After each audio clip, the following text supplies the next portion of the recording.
வராகினி சேனலில் பார்க்குற அனைவருக்கும் வணக்கம். இது வந்து இட்லி பொடி தான், நார்மல் இட்லி பொடி. ஆனால் நான் இதை பிளாக் உளுந்தில் செஞ்சுருக்கேன். எல்லாருமே ஒயிட் உளுந்து தான் செய்வாங்க. நான் அது பிளாக்கில் செஞ்சுருக்கேன். இது உங்களுக்கு எப்படிங்கிறத காமிக்கிறேன். இதோடைய ரேஷியோ என்னென்னா, இது இட்லி பொடி. நான் இந்த இட்லி பொடி எல்லோரும் யூஸ் பண்ணுறது ஒயிட் உளுந்தில் யூஸ் பண்ணுவாங்க. நான் அதை பிளாக் உளுந்தில் செஞ்சு காமிக்க போகிறேன். இது என்ன ரேஷியோங்க நான் சொல்கிறேன். 1 டம்ளர் கடலைப்பருப்பு, 1 டம்ளர் உளுந்து, கருப்பு உளுந்து தான் எடுக்கணும். 2 டம்ளர் வரமிளகா, குண்டு மிளகா போட்டால் உங்களுக்கு காரம் நல்லாயிருக்கும். பொடிக்கு இதுதான் நான் யூஸ் பண்ணுவேன். தேவையான அளவு பெருங்காயம், உப்பு, இவ்வளோ தான் அதுக்கு ரெமெடி.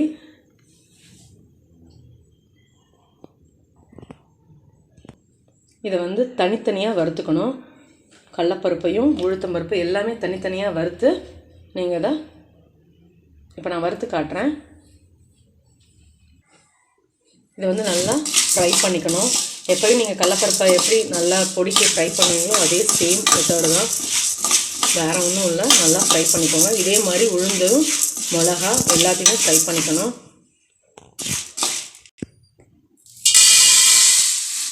இது உளுந்து, கருப்பு உளுந்து நல்லா ஃப்ரை பண்ணணும். இதுக்கு என்னென்னா, இதுலேயே லைட்டாக வாசம் வரும்.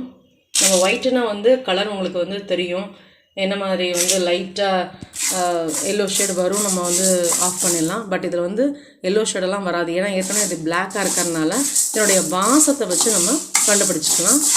நல்லா ஃப்ரை பண்ணால் ஒரு மாதிரி லைட்டாக வாசம் வரும். ஒரு 5 நிமிஷம் அப்படி நல்லா ஃப்ரை பண்ணிக்கணும். இதே மாதிரி தான் மிளகாவும் ஒரு 2 செகண்ட் ஃப்ரை பண்ணிட்டோம்னா போதும். எல்லாத்தையும் ஒன்றா அரைச்சா சரி, இட்லி பொடி ரெடி. இதை பாருங்கள், போடணுன்னையும் நான் தனித்தனியாக இங்கே வறுத்து வச்சுட்டேன். இது மிளகா, இது உப்பு, கடலைப்பருப்பு, உளுத்தம்பருப்பு, பெருங்காயம், இது எல்லாமே நான் வறுத்து வச்சுட்டேன். இதை மிக்சியில் கொஞ்சம் ஒரு 5 நிமிஷம் கழித்து ஆற விட்டு நம்ம அரைச்சிக்கணும். அரைச்சிட்டு உங்களுக்கு நான் காமிக்கிறேன். இப்போ நான் பொடி அரைச்சிட்டேன். பாருங்கள் இந்த மாதிரி இருக்குது அப்படின்னு.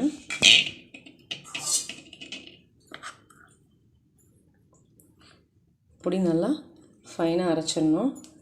இட்லி பொடி பதத்துக்கு தான் அரைச்சிருக்கேன் நான். பாருங்கள்,